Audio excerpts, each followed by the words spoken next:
Gravitation Hindi है इसका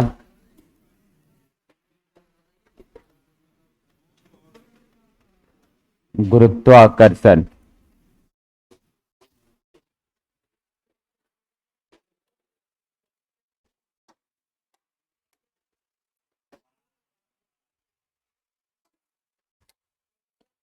first point of this chapter, gravity and gravitation. Gravity and gravitation.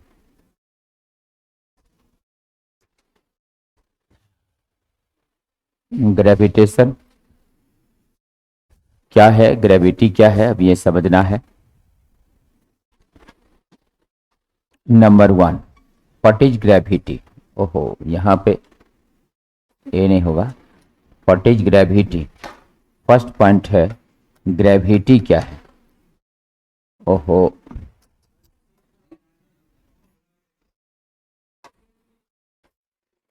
देखो भाई, ग्रेविटी, ग्रेविटी एंड ग्रेविटेशन। तो gravity किसे कहते हैं? ग्रेविटी को हिंदी में हम लोग गुरुत्व कहते हैं। ग्रेविटी का हिंदी क्या है? गुरुत्व। ये गुरुत्व क्या है, अब ये समझना है। The force of attraction, the force of attraction between the body, the force of attraction between the body and the earth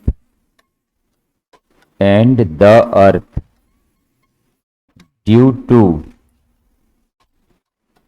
their mass, it is called gravity.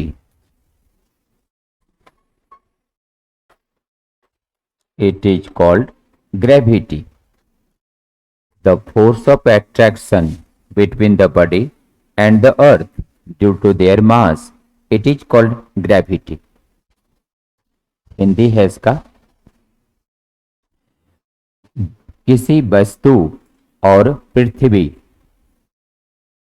किसी वस्तु और पृथ्वी के द्रव्यमान के कारण,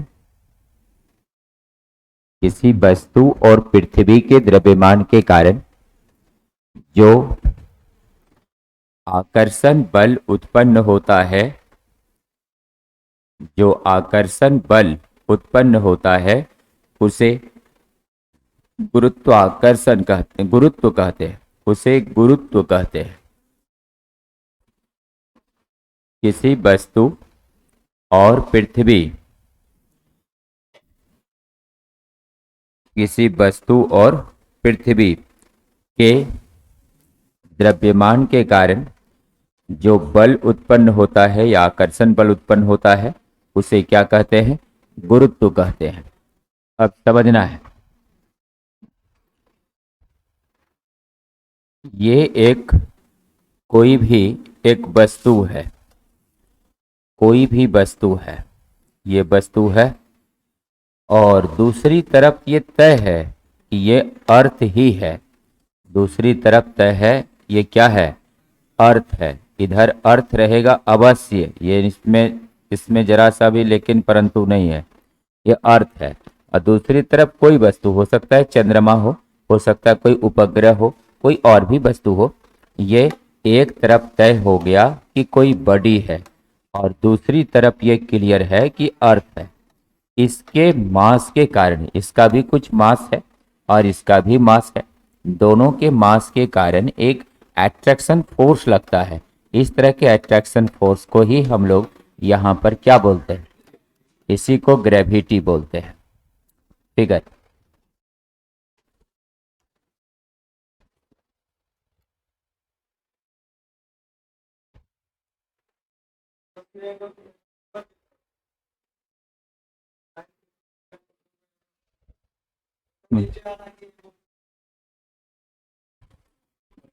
ऊपर नीचे है।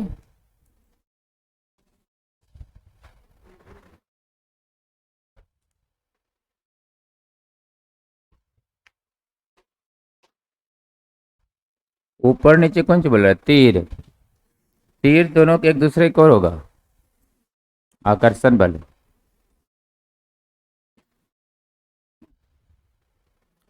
हो गया जी।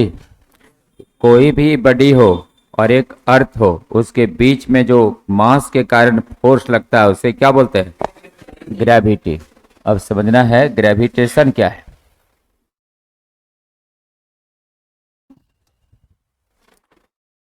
Gravitation number 2। ग्रेविटेशन किसे कहते हैं? ग्रेविटेशन का हो गया गुरुत्वाकर्षण। ग्रेविटेशन को हम लोग हिंदी में क्या बोलते हैं? गुरुत्वाकर्षण। अब ये गुरुत्वाकर्षण क्या है? The force of attraction. The force of attraction due to the mass, due to the mass of any, due to the mass of any two bodies, any two bodies is called gravitation, is called gravitation. The force of attraction due to the mass of any two bodies is called gravitation. Hindi है, किसी भी दो वस्तुओं के द्रव्यमान के कारण, किसी भी दो वस्तुओं के द्रव्यमान के कारण जो आकर्षण बल उत्पन्न होता है, जो आकर्षण बल उत्पन्न होता है उसे गुरुत्वाकर्षण कहते हैं, उसे गुरुत्वाकर्षण कहते हैं, उसे गुरुत्वाकर्षण कहते हैं। देखो भाई, इसमें जो है अब जरूरी नहीं है कि पृथ्वी ही हो, इसमें कोई भी दो बॉडी हो सकता है, इसमें कोई भी दो बॉडी हो सकता है। किसी भी दो बॉडी के मास के कारण जो अट्रैक्शन फोर्स होता है उसे ही हम लोग क्या बोलते हैं? ग्रेविटेशन। ये एक बॉडी है और ये कोई भी, ये एक दूसरा बॉडी है। दोनों बॉडी के मास के कारण हो सकता है, कोई बॉडी छोटा है कोई बॉडी बड़ा है, दोनों बॉडी के मास के कारण जो एक अट्रैक्शन फोर्स होता है इट इज कॉल्ड ग्रेविटेशन। इसे तब हम लोग क्या बोलते हैं? ग्रेविटेशन बोलते हैं। तो याद रखना है कि ग्रेविटी और ग्रेविटेशन क्या है। ठीक है, तो ग्रेविटेशन में कोई भी दो बॉडी हो सकता है, लेकिन ग्रेविटी में निश्चित है कि एक बॉडी जो होगा वो अर्थ ही होगा।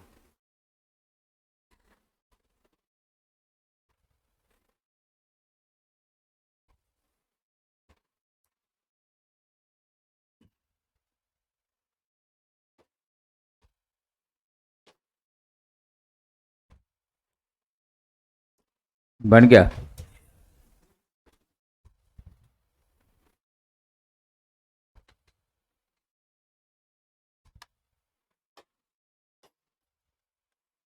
Not gravity, gravity is the, gravity is the gravitation also, gravity is the gravitation also. गुरुत्व गुरुत्वाकर्षण भी है। गुरुत्वाकर्षण भी है। क्यों? क्योंकि गुरुत्व में एक वस्तु और पृथ्वी है, लेकिन वो भी तो वस्तु ही हुआ ना, इसलिए हम लोग ग्रेविटी को ग्रेविटेशन कह सकते हैं। Number 2, gravitation is not the gravity. Gravitation is not the gravity. Gravitation जो है वो ग्रेविटी नहीं है, मतलब गुरुत्वाकर्षण गुरुत्व नहीं है। क्यों? क्योंकि गुरुत्वाकर्षण में निश्चित नहीं है कि एक अर्थ है, और उसमें निश्चित है कि अर्थ वो दो वस्तु है।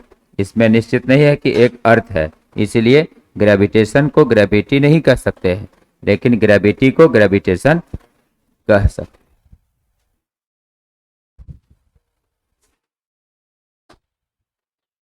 आगे है इसमें अब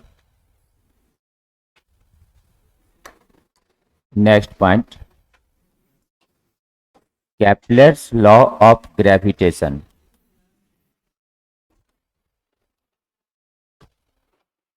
केपलर्स लॉ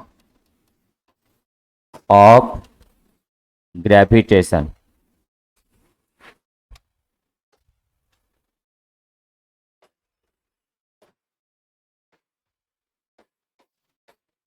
केपलर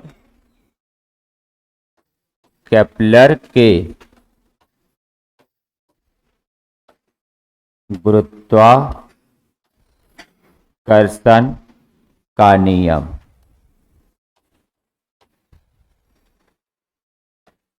केपलर के गुरुत्वाकर्षण का नियम। देखो भाई, केपलर्स लॉ ऑफ ग्रेविटेशन, इन्होंने 3 नियम दिए हैं। First law,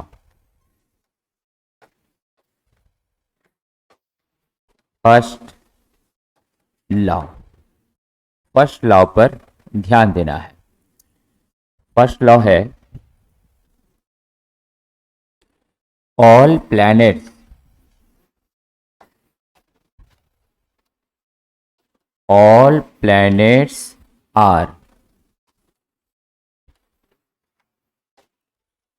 revolving, our planets are revolving, all planets are revolving around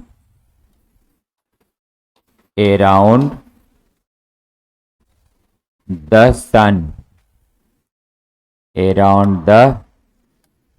sun, in the elliptical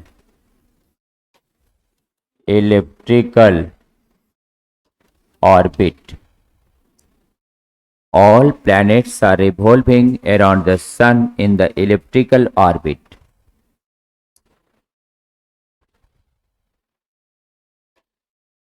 इसका हिंदी है, सभी ग्रह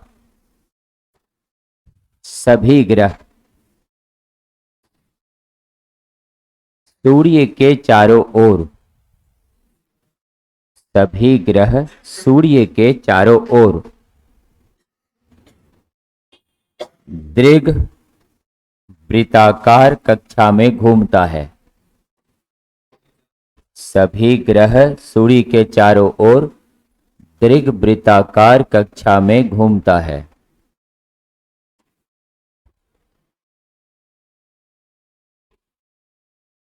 सभी ग्रह सूर्य के चारों ओर दीर्घ वृत्ताकार कक्षा में घूमता है। देखो भाई, जितना भी ग्रह है, कितना ग्रह है? देखो 4, इसमें 8 और इसमें कितना दिखा रहा है? 9। एक तो जो है प्लूटो जो है वही विवादास्पद है, उस पे वैज्ञानिक ने पहले तो माना था प्लूटो है, लेकिन बाद में माना कि नहीं है, फिर बाद में माना जा रहा है कि है। अभी भी मतलब वो चल रहा है। तो देखो, तो सभी प्लैनेट किस रास्ते में है? ये सर्कुलर रास्ता नहीं है। कैसा रास्ता है? इलिप्टिकल है। कहीं पे रेडियस इसका एक जैसा नहीं है। इलिप्स किसको कहते हैं? जहाँ रेडियस एक जैसा नहीं है। तो अब इसका फिगर बनाना है। फिगर कैसे बनाएगा? हाँ, कहीं से बना सकता है, सब वही फिगर। हम तो बना ही देंगे। देखो, सन है, कौन है? मरकरी, वेनस, अर्थ, यही अर्थ, ये हुआ यूरेनस। सबसे सबसे चमकीला कौन है? वेनस। और अर्थ को क्या कहते हैं? नीला ग्रह। रिंग केवल एक ही में पाया जाता है, कौन है? सैटर्न। सबसे बड़ा कौन है? जुपिटर सबसे बड़ा है।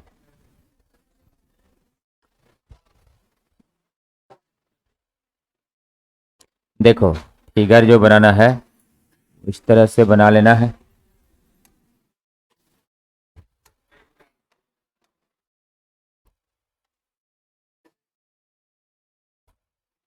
सन हो गया।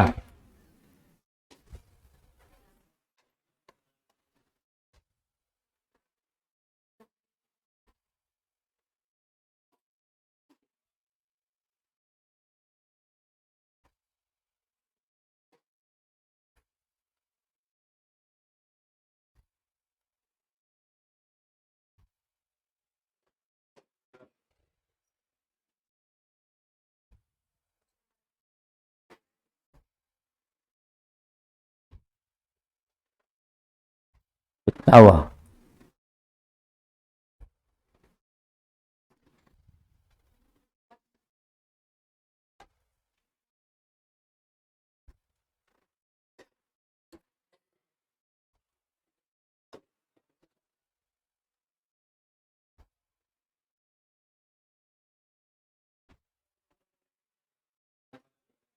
हम सब एक के रंग का ले रहे हैं।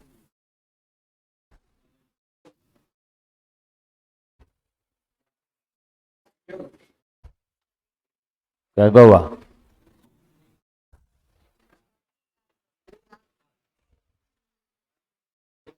सत्य गोवा।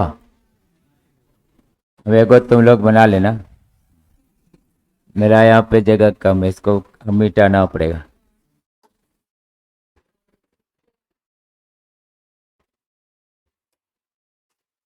अब हो जाएगा। हो।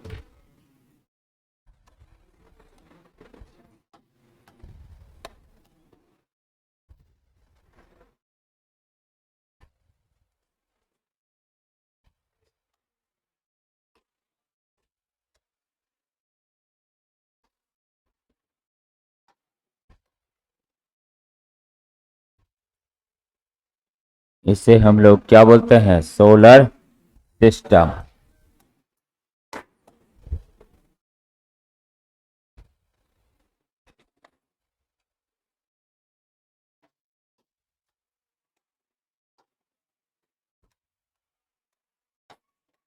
Is the solar system. यहाँ पर ये सन है, बाकी सब है। और ये रास्ता जो है क्या है? इलिप्टिकल है।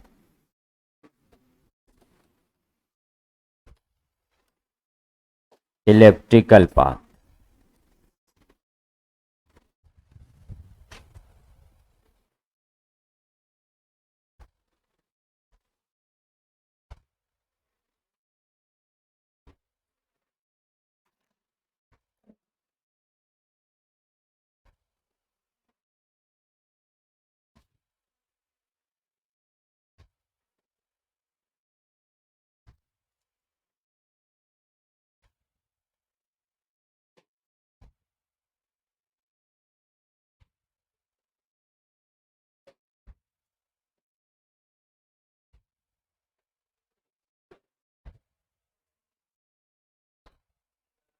बन गया?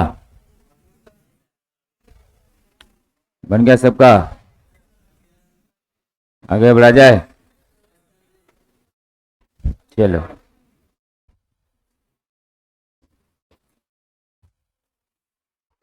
8 ठो बनाना है 8 प्लेनेट का।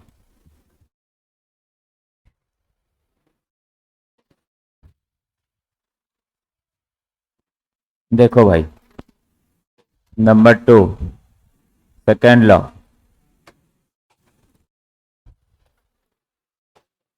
सेकेंड लॉ है द रेडियल एरिया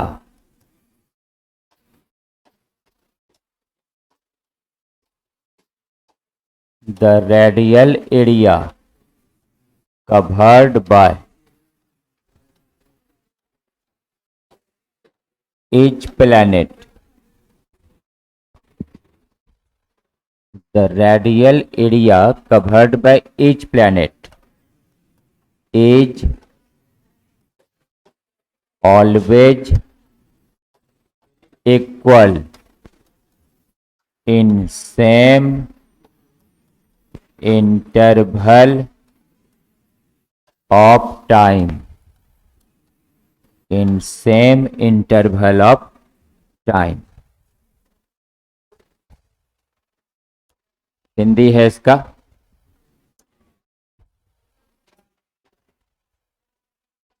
प्रत्येक ग्रह द्वारा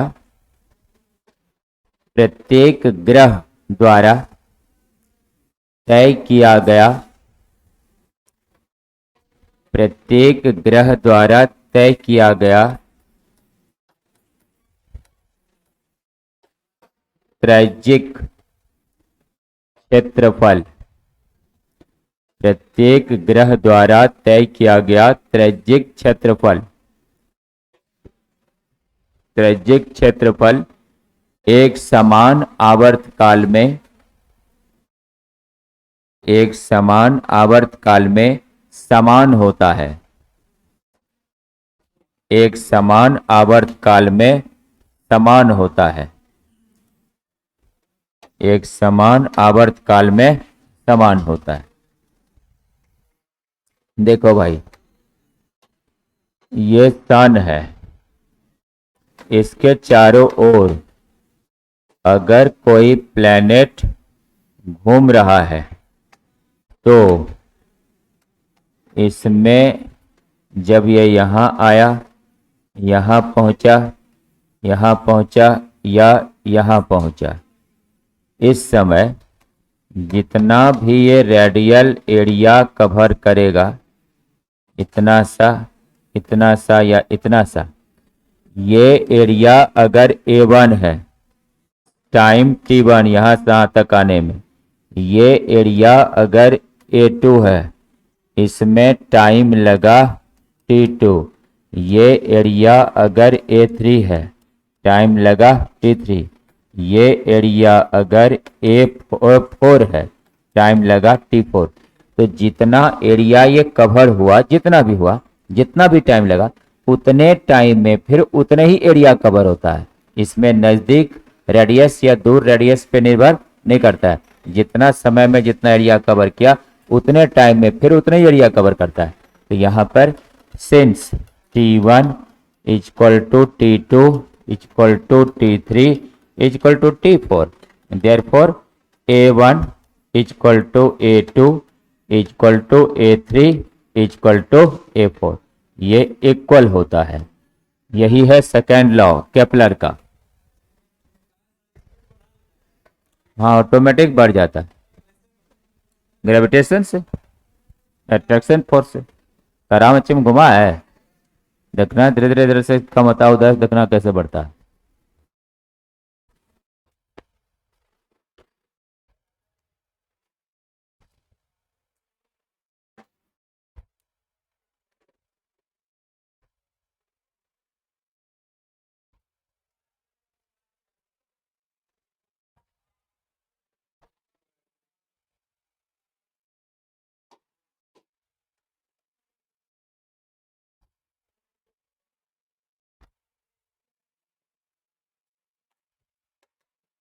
हुआ जी, सेम टाइम में एरिया क्या होता है हर जगह बराबर, जितना टाइम लगेगा एरिया कवर करने में उतने टाइम में उतने एरिया हमेशा कवर करेगा।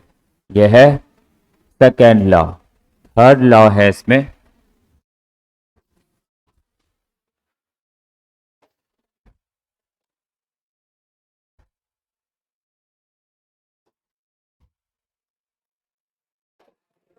Third law, the square of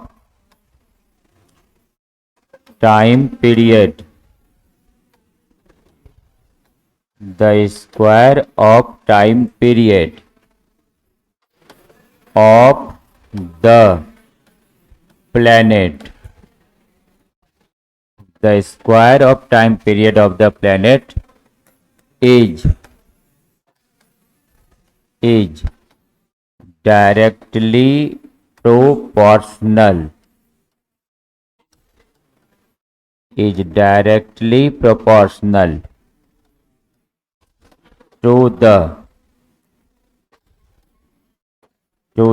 cube of radius, to the cube of radius. The square of time period of the planet is directly proportional to the cube of radius. Hindi है, किसी ग्रह के आवर्तकाल का वर्ग,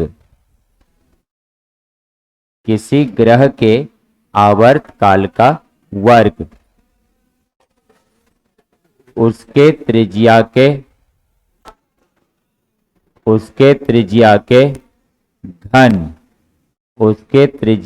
घन के समानुपाती होता है, उसके त्रिज्या के घन के समानुपाती होता है। देखो भाई, तीसरा लॉ यही है कि टाइम पीरियड का जो स्क्वायर है वो रेडियस के क्यूब के क्या होता है, प्रोपोर्शनल। यही है तीसरा लॉ। इसको अगले क्लास में प्रूव करेंगे कि आखिर ये कैसे हुआ है, तो अगले क्लास में कल इसको प्रूव करेंगे। Thank you.